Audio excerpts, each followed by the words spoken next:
Je me suis caché. Je me suis caché dans la garde-robe, puis j'ai retenu mon souffle. Moi et ma sœur, on jouait. On jouait que le plancher était de lave. On riait, on sautait. Et on a brisé quelque chose. Rien d'important. Rien du tout. Mais papa s'emporte pour un tout et pour un rien. Qu'est-ce que j'ai dit avec le jouage dans la maison, qu'il a rugi avec sa grosse voix. Ensuite sont venus les pas. C'est là que je me suis caché. Sandra, elle, a figé. Depuis la garde-robe, j'ai regardé la porte de la chambre s'ouvrir sur sa colère. Papa est entré, lui a serré le bras comme il serrait les dents. Qu'est-ce que vous avez pété encore, hostie de petit Chris? Je me suis dit, elle va pointer le bibelot, elle va lui montrer que la photo de nous est encore intacte, que la vitre est à peine craquée, que personne ne s'est coupé, que c'est rien du tout, papa. Mais pour lui, un rien, c'était trop. Assez pour lever la main sur le visage de Sandra, puis la rabaisser sans retenue. Il avait bu, empestait le houblon. Quand il boit dans la journée, sa colère est pire. Elle l'aveugle.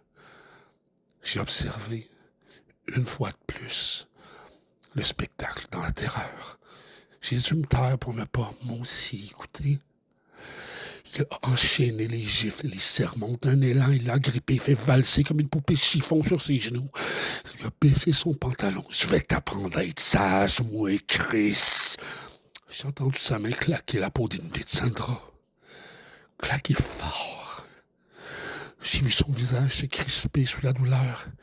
Et lui, je l'ai vu sourire de sa violence. Elle a crié. Elle a promis de ne pas recommencer, même si on ne faisait que jouer. Je le jure. Il a continué à la frapper. Il lui a donné la leçon pour deux. Elle pleurait comme je ne l'ai jamais entendu pleurer. Il a continué. Toujours plus fort, la main plus rigide, plus haute. J'ai encaissé les coups malgré la distance et l'ombre qui nous séparait.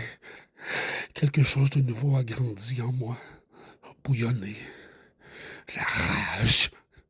Je la sentais jaillir en moi, je la sentais monter, serrer mes dents. Avec elle, je n'avais plus peur.